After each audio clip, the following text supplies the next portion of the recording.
People say America has never defaulted on its debt. Well, first of all, that's not true. It's not a true statement. But the easiest, quietest, stealthiest way to default is inflation. It's like, hey, here's your $1 billion back. Good luck buying a loaf of bread because I've destroyed the value of the dollar.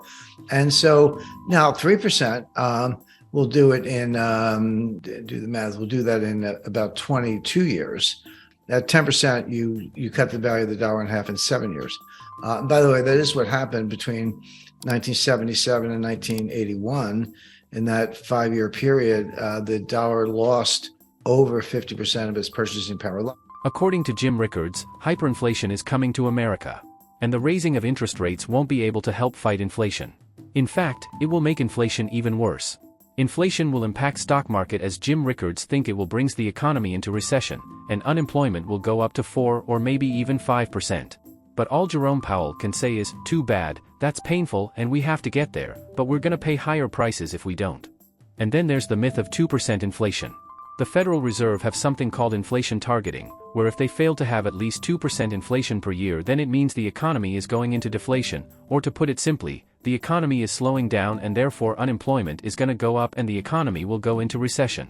In order to prevent that from happening, the Federal Reserve have to target the inflation to at least 2% per year in order to bring price stability to the market and to keep the economic wheel running smooth. At least that's the theory, but to Jim Rickards it doesn't make any sense. The Fed have raised interest rates way too high, but the inflation is not going down yet. In fact, inflation goes way up even higher than before. People said between 1913 and 2023, the dollar has lost 95% of its value, but we don't need to wait for another 110 years. Jim Rickards explains that in the 1980s, the dollar loses half of its value in just 5 years. Will it do that again? Will the economy goes into recession? Let's find out. A lot of people like to bang the table and say, since the creation of the Fed in 1913, the dollar has lost 95% of its purchasing power. Well, that's a true statement, but you don't need 110 years. We lost 50% in 5 years between 1977 and 1982. So inflation is insidious. It is a tax. It is a form of theft. But like the kid with the mother's wallet, if you keep the theft, in small little bites, but do it long enough, you can get the whole thing and no one will notice. So they say we want 2% because we want to be able to cut if we have to. But the real reason is we want to basically erode the value of the debt and erode the purchasing power of the dollar in ways that you don't notice. And they can be very patient. That's how they do it.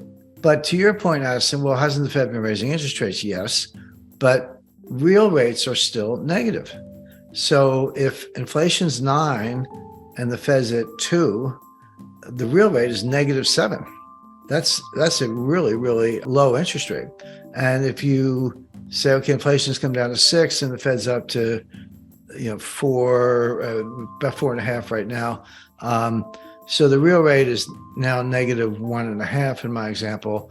Well, that's a lot less than 7, but still a negative real rate. We are not in the world of positive real rates. So then the question is, okay, how is the Fed doing at getting inflation to the target, the 2% we talked about, and explain why that's their number. And this says a lot about what's going on in the stock market right now, because you go all the way back to August 26, 2022. That was Jay Powell's Jackson Hole speech. And he said, inflation's, he didn't use the word out of control, but he said inflation's way too high. We're going to bring it down to our 2% target. We know unemployment's going to go up. We know he will probably have recession. He did not use the R word. He didn't say recession, but he said, growth will suffer, unemployment will go up. That's just a fancy way of saying there's going to be a recession. And we're not going to stop until we get there.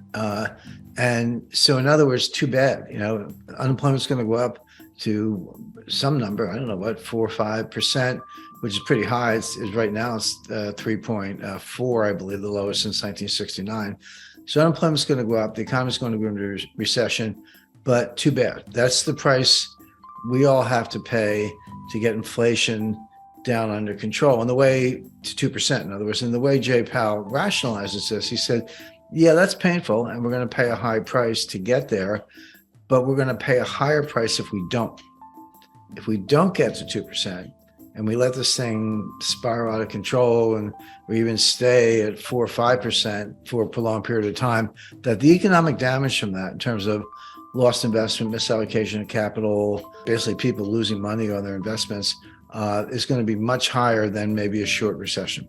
Here's the interesting part. Jerome Powell scares the market with 6 speeches. He said the same thing again and again. We need to get to 2% inflation, which means raising the interest rates even more, and therefore we're going to have a recession and unemployment is going to go up. With the Fed being hawkish, the market should go down. Instead, the market got rallied because they believe inflation is going to go down soon. Jim Rickards thinks the Fed is already reached at something called the terminal rate, a rate which inflation will go down on its own, so the Fed won't need to raise the interest rates any further. But the Fed keeps raising it and making the economy crash even further. So how is it going to end? When will the Fed needs to stop raising interest rates? Let's listen to what Jim Rickards have to say. So he said that the market didn't believe him. The market rallied, went down a little bit right around that time, but then the market rallied in October. And he comes out at the end of September, he gives another speech at an FOMC meeting, comes out November 2nd, gives another speech, comes out November 30th, gives a speech at the Brookings Institution, and then comes out in mid-December with another speech, and then again a couple of weeks ago on February 1st. So it's like 6 speeches in about 5 months. And he said the same thing every time. He said, we're getting to 2%, believe me when I said, we're going to have a recession, unemployment's going to go up, too bad, we have a lot of work to do, we're not done.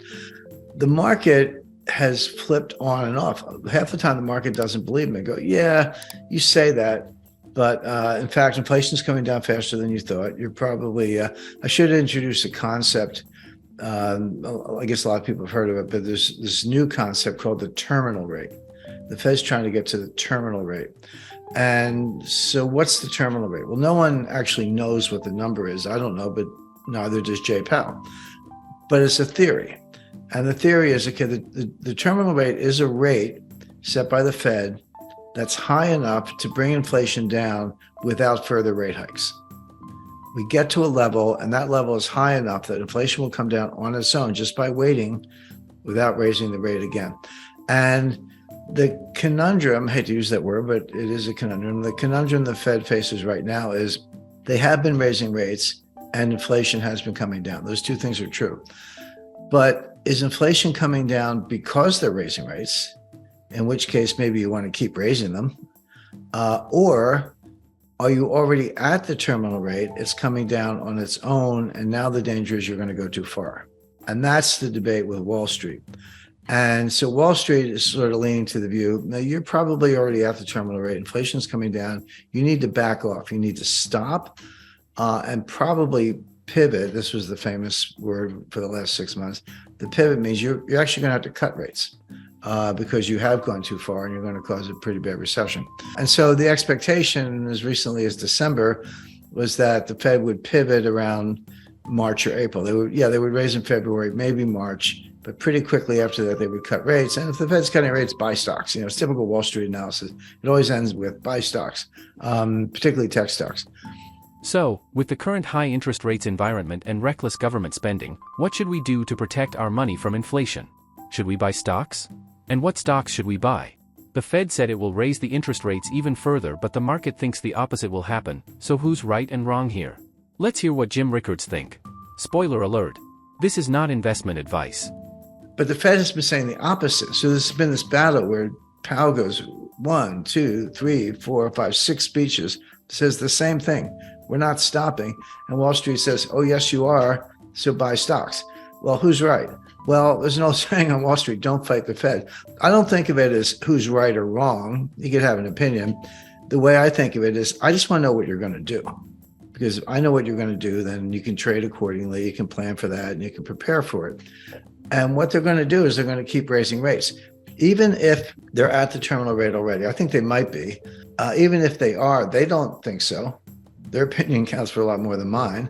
And they're going to keep going. But by the time inflation comes down enough to say, yeah, okay, we're at the terminal rate, nice job, it'll be too late. They will have gone too far because the Fed's always the last to know.